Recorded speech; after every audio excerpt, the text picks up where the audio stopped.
Hello everyone, welcome to the new video. हमने GK GS की एक सुपर सीरीज स्टार्ट की थी, उसका ये दूसरा वीडियो है। हमने इस सीरीज़ का नाम सुपर सीरीज इसलिए रखा है क्योंकि इससे सुपीरियर वीडियो इतने कम समय में आपको यूट्यूब पर और कहीं नहीं मिलेगा। मेरा नाम है प्रवीण। चलिए हम सेशन को स्टार्ट करते हैं। पहला जो पॉइंट है हमारा वो माइकल फेल्प्स से लेकर है। ओलंपिक गेम के इतिहास में माइकल फेल्प्स एकमात्र ऐसे ओलंपियन हैं जिन्होंने तैराकी के अंदर सबसे ज़्यादा गोल्ड मेडल अपने नाम किए हैं। अब तक ये 23 गोल्ड मेडल जीत चुके हैं। ये अमेरिका के हैं ये अमेरिका के हैं और ये तैराकी करते हैं और इनको गोल्डन सार के नाम से भी जाना जाता है, माइकल फेल्प्स। अब जब बात ओलंपिक गेम्स की भी है तो थोड़ा सा फ्लैशबैक जानते हैं इसके बारे में। सबसे पहले 776 बीसी में ओलंपिक गेम की शुरुआत हुई थी ग्रीस के एथेंस में।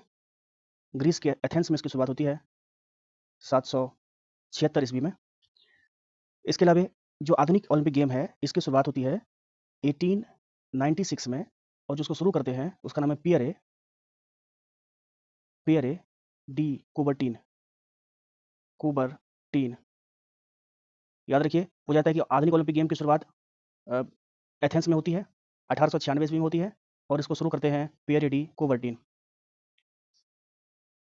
अगला पॉइंट हमारा है विश्व के से संबंधित कुछ प्रमुख तत्व। जैसे सबसे ऊंची इमारत बुर्ज खलीफा दुबई में स्थित है। सबसे बड़ा महल वेटिकन सिटी पैलेस है जो इटली में। देखिए, वेटिकन सिटी दुनिया का सबसे छोटा देश है और सबसे कम आबादी वाला शहर भी है और सबसे बड़ा महल यहीं पे बना हुआ है, वेटिकन सिटी पैलेस, और ये इटली में स्थित है। इसके अलावा सबसे बड़ी जो मीनार है वो कुतुब मीनार भारत में स्थित है, जिसको कुतुबुद्दीन ऐबक ने बनाया था। और सबसे ऊंची जो राजधानी है, देखिए, बोलीविया एक देश है, इसकी राजधानी लापाज है। ये दुनिया की सबसे ऊंचाई पर स्थित राजधानी है। इसके अलावा अगला पॉइंट हमारा है सबसे बड़ा पुस्तकालय कांग्रेस पुस्तकालय, ये वेटिकन सिटी में है। सबसे बड़ा संग्रहालय ब्रिटिश संग्रहालय यूके के अंदर स्थित है। सबसे विशाल मंदिर ये अंकोर वाट का मंदिर है जो कंबोडिया में स्थित है। सबसे विशाल मंदिर कहाँ पे है? अंकोर वाट का मंदिर, ये कंबोडिया में स्थित है। देखिए इसको, ये इंपॉर्टेंट है, ये भगवान विष्णु को समर्पित है, लॉर्ड विष्णु को समर्पित है ये मंदिर। इसको सूर्यवर्मन सेकंड ने बनाया था। सूर्यवर्मन सेकंड ने बनाया था इसको। ये भगवान विष्णु को समर्पित है, ये अंकोर वाट का मंदिर है, कंबोडिया में स्थित है। इसके अलावा ये क्वेश्चन कई बार एग्जाम में पूछा जाता है। इसके अलावा याद रखिए, भारत का सबसे बड़ा महाकाव्य जो है वो महाभारत है। पूरी दुनिया का, पूरे भारत का ही नहीं, सिर्फ पूरी दुनिया का। महाभारत का फारसी में जो इसका अनुवाद किया गया था, रज्मनामा के नाम से किया गया था। रज्मनामा बोलते हैं इसको फारसी में, महाभारत को। सबसे ज़्यादा आबादी वाला शहर टोक्यो है जो जापान की राजधानी है। याद रखिए, जापान की राजधानी टोक्यो जो है किस द्वीप पर स्थित है? तो होन्शु द्वीप पर, होन्शु आइलैंड है, उसी आइलैंड पर जापान की राजधानी टोक्यो स्थित है। इसके अलावा सबसे कम आबादी वाला जो शहर है, अभी हमने बात की थी, वेटिकन सिटी, इटली में पड़ता है। क्षेत्रफल में सबसे बड़ा नगर लंदन है, यूके। अब देखिए, यूके की जब बात होती है तो यूके में 4 देश होते हैं। यूके, यू मीन्स यूनाइटेड, के मीन्स किंगडम। 4 देश को मिलाकर ये बनता है। इसमें इंग्लैंड आता है, इंग्लैंड आता है, इसमें आयरलैंड आता है, इसमें अ, वेल्स आता है। इसके अलावा इंग्लैंड, आयरलैंड, वेल्स, स्कॉटलैंड आता है, स्कॉटलैंड आता है। यूके 4 देश से मिलकर बना हुआ होता है, 4 देश से मिलकर बना हुआ है। इसमें इंग्लैंड, आयरलैंड, इसमें इंग्लैंड, आयरलैंड, वेल्स और स्कॉटलैंड, ये 4 देश शामिल हैं। इसके अलावा सबसे छोटा नगरीय सबसे छोटा नगरीय क्षेत्रफल जो है वो वेटिकन सिटी का, हम लोग बात कर चुके हैं उसके बारे में। भारत का सबसे सर्वाधिक आबादी वाला शहर मुंबई है।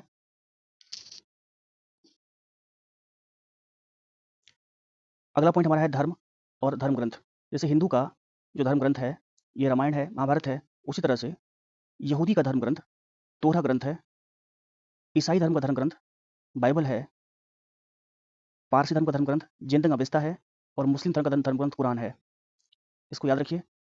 अगला पॉइंट हमारा है स्टेडियम से, जहाँ पे गेम्स होते हैं, क्रिकेट के अलावा और भी गेम्स होते हैं। जैसे ग्रीन पार्क स्टेडियम कई बार हो जाता है, कहाँ पे स्थित है? कानपुर में, उत्तर प्रदेश के अंदर। मानसिंह स्टेडियम जयपुर, राजस्थान के अंदर। जयपुर में हवा महल भी स्थित है, हवा महल भी स्थित है जयपुर जयपुर के अंदर। देखिए, फिरोज शाह कोटला स्टेडियम दिल्ली में स्थित है। अभी इसका इस स्टेडियम का नाम बदलकर अरुण जेटली स्टेडियम रखा गया है, अरुण जेटली स्टेडियम रखा गया है इसका नाम बदलकर। गोल्फ एक परिचय। देखिए, गोल्फ एक गेम है जिसको ग्रास कोर्ट पर खेला जाता है। आधुनिक गोल्फ की शुरुआत स्कॉटलैंड में सबसे पहले हुई थी, स्कॉटलैंड। अभी हमने देखा स्कॉटलैंड यूके का पार्ट है। यूके 4 देश से मिलकर बना हुआ है, England, Scotland, Wales and Ireland. तो इसी यूके के इसी पार्ट में, स्कॉटलैंड में गोल्फ की शुरुआत होती है। भारतीय खिलाड़ी जीव मिल्खा सिंह, इसे देखिए, याद रखिए, मिल्खा सिंह का संबंध सिर्फ अगर मिल्खा सिंह रहता, जीव लगा नहीं रहता, तो ये हॉकी से होते, लेकिन क्योंकि इसमें जीव लगा है, तो इसका मतलब है ये खिलाड़ी का संबंध गोल्फ खेल से है। गोल्फ खेल से संबंधित जो कुछ शब्दावली, जैसे कि टी शब्द है, गोल्फ खेल से संबंधित है। पुटिंग शब्द गोल्फ खेल से संबंधित है। लिम्स गोल्फ खेल से संबंधित है। बंकर गोल्फ खेल से संबंधित है। गोल्फ से जहाँ शॉट मारते हैं जिस जगह से, गोल्फ में एक हॉकी के स्टिक की तरह एक गोल्फ स्टिक होती है, और टेनिस के बॉल की तरह गोल्फ होता है। गोल्फ में जहाँ से हम शॉट मारते हैं उस जगह को टी शब्द कहा जाता है, उस जगह को हम टी बोलते हैं। इसके अलावा जो हमारा अगला पॉइंट है वो है रानी लक्ष्मीबाई से। देखिए, इनका निधन पूछ लिया जाता है। 17 जून 1858 ईस्वी को ये वीर गति को प्राप्त हुई थी, अंग्रेजों से लड़ते लड़ते। हीरोज से इनका सामना हुआ था। लॉर्ड कैनिंग के टाइम में जो अंग्रेजी जनरल थे, सेना के जनरल थे, उसका नाम था हीरोज।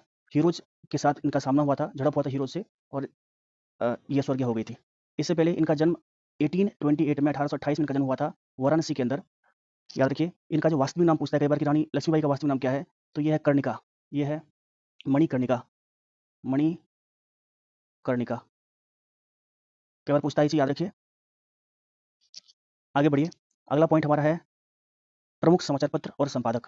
देखिए, पंडित जवाहरलाल नेहरू ने नेशनल हेराल्ड समाचार पत्र का संपादन किया था।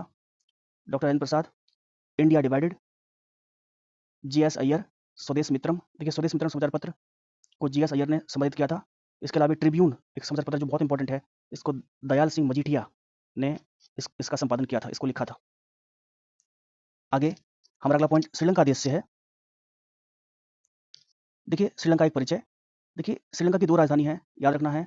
जो श्रीलंका की सामान्य राजधानी है वो है जयवर्धने पुराकोट्टे। नाम याद रखिए, जयवर्धने पुराकोट्टे। इसकी वित्तीय राजधानी है कोलंबो, और इसका प्राचीन नाम है सिलोन। श्रीलंका का प्राचीन नाम सिलोन है।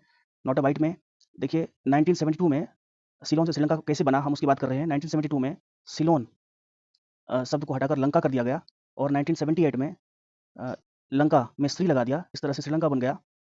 और श्रीलंका का सबसे बड़ा शहर कोलंबो है, जो श्रीलंका की वित्तीय राजधानी भी है। इसके अलावा श्रीलंका का उपनाम पूर्व का मोती कहते हैं इसको। श्रीलंका को पूर्व का मोती कहा जाता है। इसके अलावा श्रीलंका की जो मुद्रा है, करेंसी है, वो है रूपी। इंडिया की है रूपी और श्रीलंका की है रूफी। यहाँ पे सिंहली भाषा बोली जाती है, सिंहली भाषा बोली जाती है। इसके अलावा यहाँ पे तमिल भाषा भी बोली जाती है। तमिल क्यों? क्योंकि जो पंबन द्वीप है, मन्नार की खाड़ी, तमिलनाडु के अंदर, रामेश्वरम जिसको हम कहते हैं, वहाँ से श्रीलंका बहुत नज़दीक है। क्योंकि तमिलनाडु से बहुत नज़दीक है, इसलिए तमिलनाडु की भाषा, तमिल भाषा वहाँ बोली जाती है। हमारा अगला पॉइंट है प्रमुख पुस्तक, उपन्यास और लेखक। देखिए, अंग्रेजी उपन्यास और लेखक हैं। जैसे ऑस्टिन की बात करें, ये विदेशी राइटर हैं। इन्होंने प्राइड एंड प्रेजुडाइस पुस्तक को लिखा है। प्लेटो ने रिपब्लिक पुस्तक को लिखा है। दांते, जो कि कॉमेडी की वर्ल्ड वाइड सबसे बेहतरीन कॉमेडी की बुक है, नाम है डिवाइन कॉमेडी, इसको दांते ने लिखा है। इसके अलावा न्यूटन ने प्रिंसिपिया नाम की पुस्तक को लिखा है 1687 में, 1687 में। न्यूटन, हम जानते हैं कि जो यूनिवर्सल लॉ ऑफ मोशन है, सार्वत्रिक गति के नियम, न्यूटन ने 3 गति के नियम दिए हैं, और ये इसी बुक में इसका एक्सप्लेनेशन दिया हुआ है। नाम है बुक का प्रिंसिपिया, 1687 में बुक आई थी।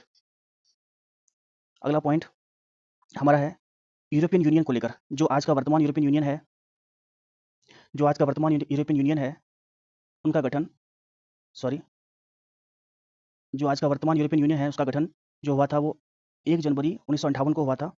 ये डेट 2 महीने में इंपॉर्टेंट है। पहले हम यूरोपियन यूनियन के बारे में जानते हैं, फिर हम दूसरा जो इसका एस्पेक्ट है उसके बारे में जानेंगे। पहले यूरोपियन यूनियन नहीं था, पहले था यूरोपियन आर्थिक सहयोग संगठन। यूरोपियन आर्थिक सहयोग संगठन।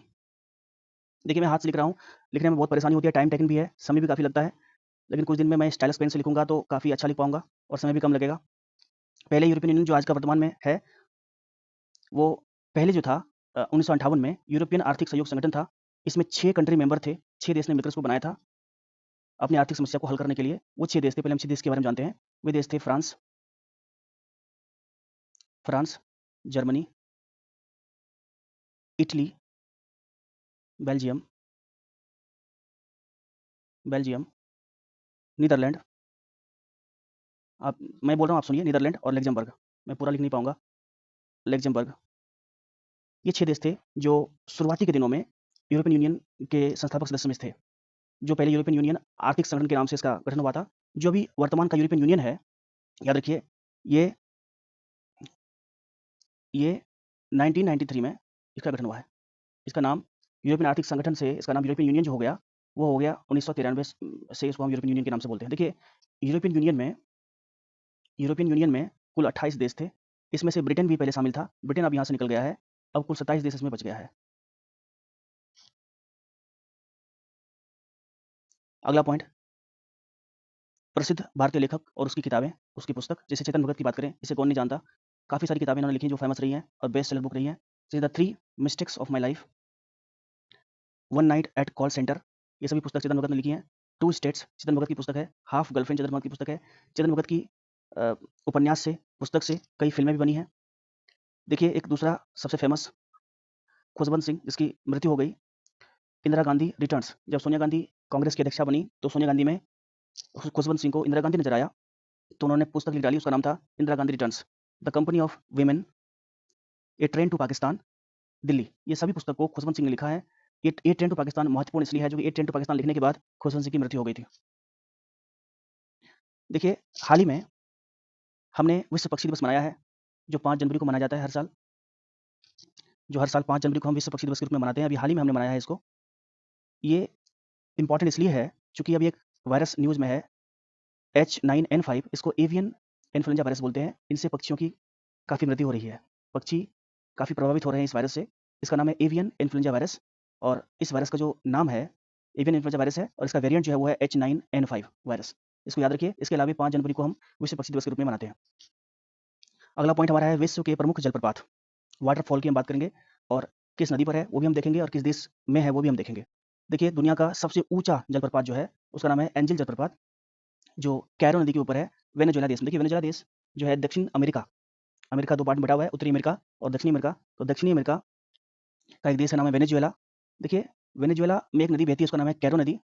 कैरो नदी, क्योंकि नदी का नाम कैरो है, इसलिए वेनेजुएला की जो राजधानी है वो कैरो नदी के नाम पर कैराकस काराकस नाम रखा गया है। याद रखिए वेनेजुएला की मेन नदी बहती है कैरो नदी, और कैरो नदी के नाम पर रखा गया इसकी राजधानी का नाम कैराकस, और इसी कैरो नदी के तट पर एंजिल जलप्रपात बना हुआ है, दुनिया का सबसे ऊंचा जलप्रपात है। अगला नियाग्रा जलप्रपात, नियाग्रा फॉल, जो दुनिया का वर्ल्ड फेमस है। नियाग्रा जलप्रपात या नियाग्रा फॉल, यहाँ पे पर्यटक बहुत अधिक जाते हैं। इसके अलावा ये सेंट लॉरेंस नदी पर बना हुआ है। यूएसए और कनाडा के सीमावर्ती क्षेत्र में ये है। यूएसए और कनाडा, याद रखिए सबसे जो लंबी सीमा रेखा है वो यूएसए और कनाडा की सीमा रेखा है, और इसी एरिया में सेंट लॉरेंस नदी के ऊपर नियाग्रा जलप्रपात बना हुआ है। विक्टोरिया जलप्रपात, ये अफ्रीका के अंदर है, जाम्बेजी नदी के ऊपर। विक्टोरिया जलप्रपात जो है, जो नाइल नदी निकलती है, ये विक्टोरिया से ही वो निकलती है। व्हाइट नील और ब्लू नील आगे चलकर वो नील नदी बन जाती है। तो ये विक्टोरिया जलप्रपात आपको जाम्बेजी नदी के ऊपर है, अफ्रीका में स्थित है। स्टैनली जलप्रपात, ये कांगो नदी पर बना हुआ है, ये भी अफ्रीका में ही स्थित है, कांगो बेसिन। देखिए नेक्स्ट हमारा पॉइंट है वो है ब्रिक्स। ब्रिक्स में 5 लेटर्स लिखे हुए हैं, BRICS। बी का मतलब होता है ब्राज़ील, बी का मतलब होता है ब्राज़ील, आर का मतलब होता है रसिया, रूस, आई में से होता है इंडिया, भारत, सी में से होता है चाइना, चीन, और एस में से होता है साउथ अफ्रीका। याद रखिए 5 देश इसमें हैं, ब्राज़ील, रसिया, इंडिया, चाइना और साउथ अफ्रीका। इसकी स्थापना 2009 में होती है, जून 2009 में, और इस बार जो 2022 के अंदर जो इसकी समिट हुई है वो 14वीं समिट हुई है। चीन इसकी हर बार अध्यक्षता करता है।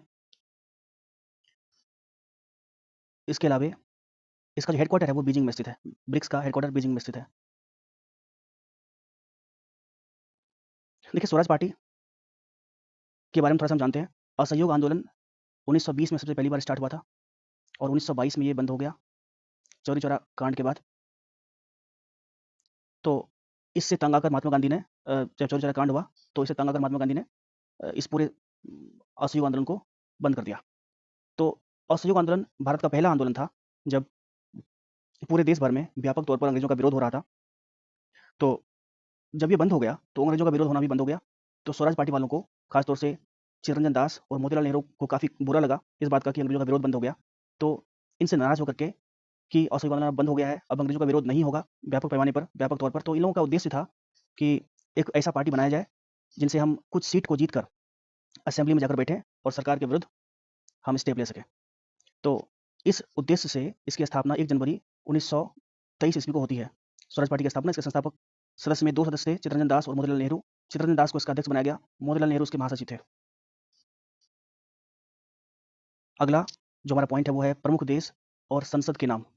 देखिए, कई बार विविध के जब क्वेश्चन पूछे जाते हैं, मिसलेनियस क्वेश्चन जब पूछे जाते हैं एग्जाम में, तो इस तरह के क्वेश्चन बनते हैं। भारत के संसद को हम लोग संसद बोलते हैं कि संसद जो होता है वो basically lower house, upper house और प्रेसिडेंट को मिलाकर बनता है। लोकसभा, राज्यसभा और राष्ट्रपति, ये तीनों को मिलाकर बनता है संसद। तो सभी देश में यही चीज़ है कि भारत के संसद को संसद बोलते हैं, फिनलैंड के संसद को भी संसद बोलते हैं, पाकिस्तान के संसद को नेशनल असेंबली बोला जाता है, फ्रांस के संसद को भी नेशनल असेंबली बोलते हैं, अमेरिका के संसद को कांग्रेस बोलते हैं, रूस के संसद को ड्यूमा बोलते हैं, नेपाल के संसद को राष्ट्रीय पंचायत बोलते हैं और बांग्लादेश के संसद को जातीय संसद बोलते हैं। इसके अलावा प्रमुख देश और राष्ट्रीय चिन्ह, विविध में ये क्वेश्चन भी बनते हैं। किस देश का राष्ट्रीय चिन्ह क्या है? श्रीलंका का राष्ट्रीय चिन्ह सोने का शेर है। श्रीलंका का राष्ट्रीय चिन्ह क्या है? सोने का शेर है। अमेरिका का राष्ट्रीय चिन्ह गोल्डन रॉड है, सोने का रॉड। ईरान और यूके दोनों का राष्ट्रीय चिन्ह सेम ही है, गुलाब का फूल। फ्रांस का राष्ट्रीय चिन्ह है लिली और बांग्लादेश का राष्ट्रीय चिन्ह है वाटर लिली। याद रखिए, लिली और वाटर लिली। फ्रांस का राष्ट्रीय चिन्ह हो गया लिली और बांग्लादेश का राष्ट्रीय चिन्ह हो गया वाटर लिली। यहाँ हम वीडियो को समाप्त करते हैं। आपको वीडियो सेशन कैसा लगा हमें कमेंट सेक्शन में जरूर लिखिए। वीडियो देखने के लिए आपका बहुत बहुत धन्यवाद।